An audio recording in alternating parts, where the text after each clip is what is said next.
Sofiyur Rahman Al-Mubarakfuri dalam kitabnya Ar-Rahiq wal Makhtum menceritakan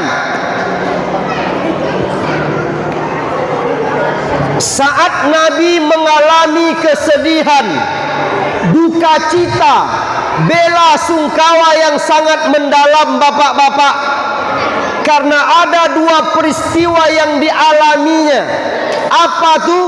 Yang pertama, wafat istri tercintanya, Bu, Khadijatul Kubra.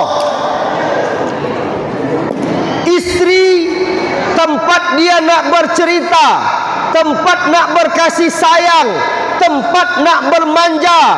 Khadijah, harta kekayaannya diserahkan kepada Rasulullah untuk syiar dakwahnya sampai harta bendanya habis.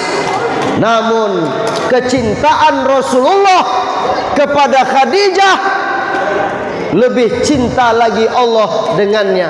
Akhirnya Khadijah dipanggil untuk selama-lamanya. Sedih.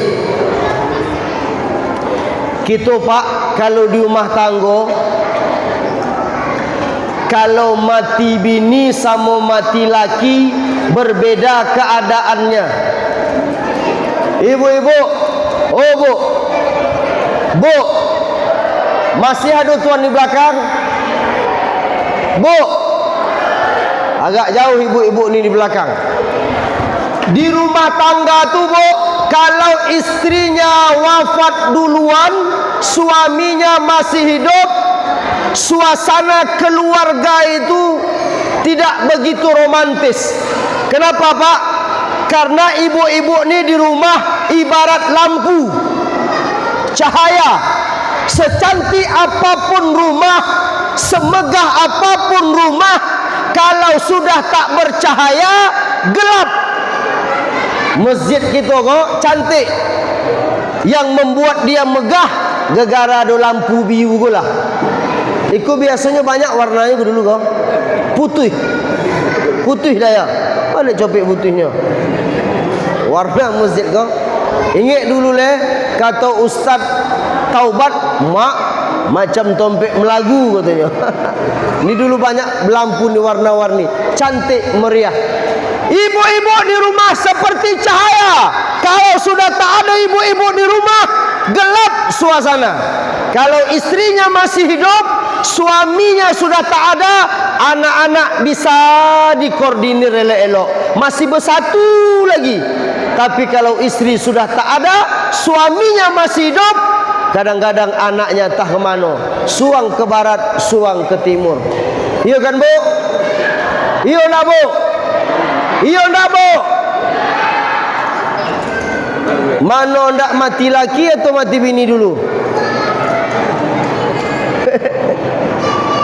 Mohon maaf Pak. Tak berapa lama berselang, wafat pula paman tercintanya, namanya Abu Thalib.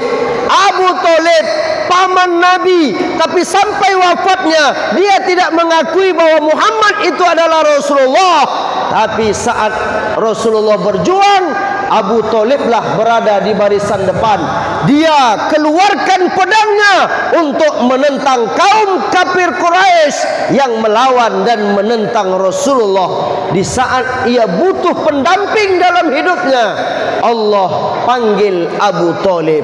Akhirnya Rasulullah mengalami kesedihan. Allah zat yang maha pengasih, maha penyayang, maha mendengar, maha melihat.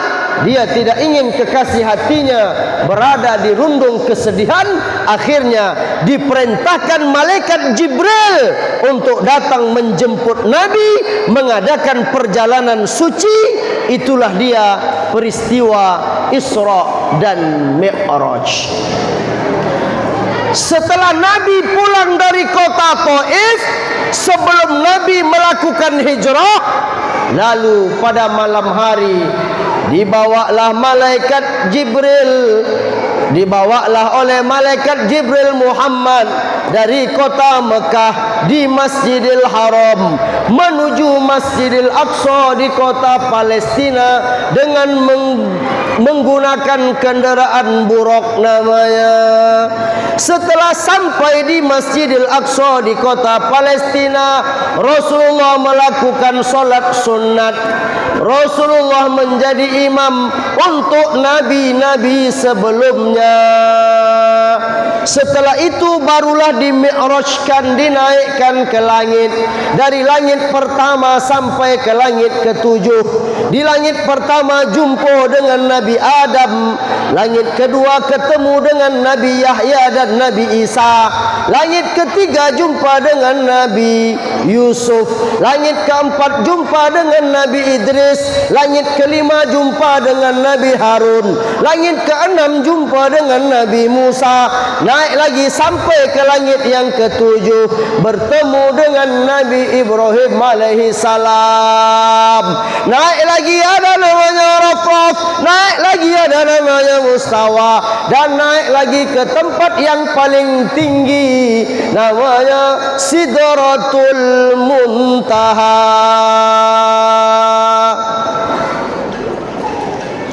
Berangkat tengah malam, lalu kembali pulang sampai di kota Mekah, tepatnya di Masjidil Haram sebelum subuh.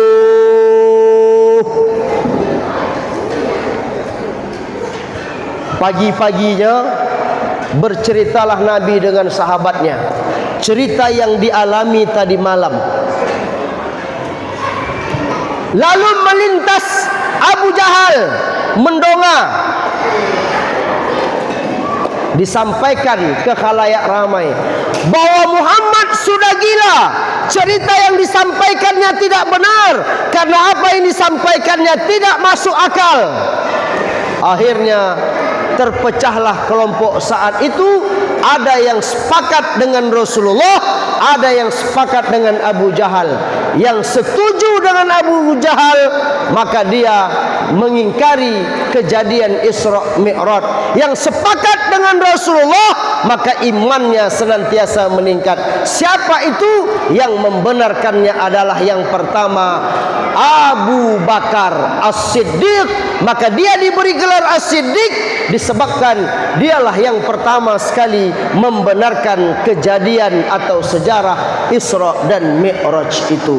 Hari ini Bapak Ibu, siapa-siapa yang tidak sepakat, siapa-siapa yang membid'ahkan, siapa-siapa yang tidak membolehkan kejadian Isra dan Mi'raj itu, maka boleh kita katakan mereka sepakat dengan Abu Jahal.